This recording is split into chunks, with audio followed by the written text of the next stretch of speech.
పిఠాపురం మాజీ ఎమ్మెల్యే వర్మ గురించి ప్రత్యేకంగా చెప్పుకోనక్కర్లేదు. ఇండిపెండెంట్ అభ్యర్థిగా 2014లో విజయం సాధించిన ఈయన తర్వాత తెలుగుదేశం పార్టీలో జాయిన్ అయ్యారు. అయితే ప్రస్తుతం కూటమి తరపున పిఠాపురం నియోజకవర్గాన్ని పవన్ కళ్యాణ్కు కేటాయించారు. స్వయంగా ఇక్కడి నుంచి పవనే పోటీ చేయడం విశేషం. అయితే వర్మ తాను మాత్రం ఖచ్చితంగా సపోర్ట్ చేస్తామని స్పష్టం చేశారు. 2024లో జగన్ను గద్దెదించడమే లక్ష్యంగా బీజేపీతో పొత్తు కుదుర్చుకున్న టీడీపీ, జనసేన పార్టీలలో అసమ్మతి సెగ ఇప్పట్లో చల్లారేట్టు కనిపించట్లేదు.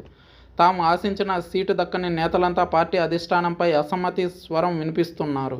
ఈ నేపథ్యంలో పిఠాపురం నియోజకవర్గం కేంద్రంగా ఇరు పార్టీల మధ్య ఆధిపత్య పోరు పీక్స్కు చేరుకుంది. జనసేన అధినేత పవన్ కళ్యాణ్ పిఠాపురం నుండి పోటీ చేస్తానని ప్రకటించిన నేపథ్యంలో ఆ సీటు ఆశిస్తున్న టీడీపీ నేత వర్మ తీవ్రస్థాయిలో అసంతృప్తి వ్యక్తం చేసిన విషయం తెలిసిందే.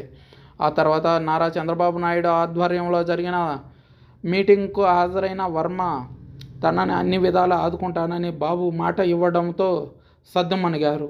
అయితే ఈ ఎన్నికల్లో పవన్ గెలుపు కోసం నిస్వార్థంగా పనిచేస్తామని చెప్పుకొచ్చారు. అయితే నాకు రెండు పార్టీల నుంచి మద్దతు కావాలని హామీ ఇవ్వాలని వర్మ ప్రకటించారు.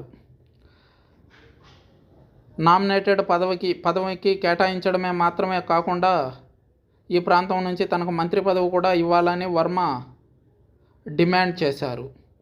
స్థానిక నేత వర్మను కాదని పిఠాపురం సీటు జనసేనకు కేటాయించడం పట్ల సంతృప్తి వ్యక్తం చేసిన టీడీపీ శ్రేణులు పవన్ కళ్యాణ్కు మద్దతు ఇస్తామని, అయితే తమ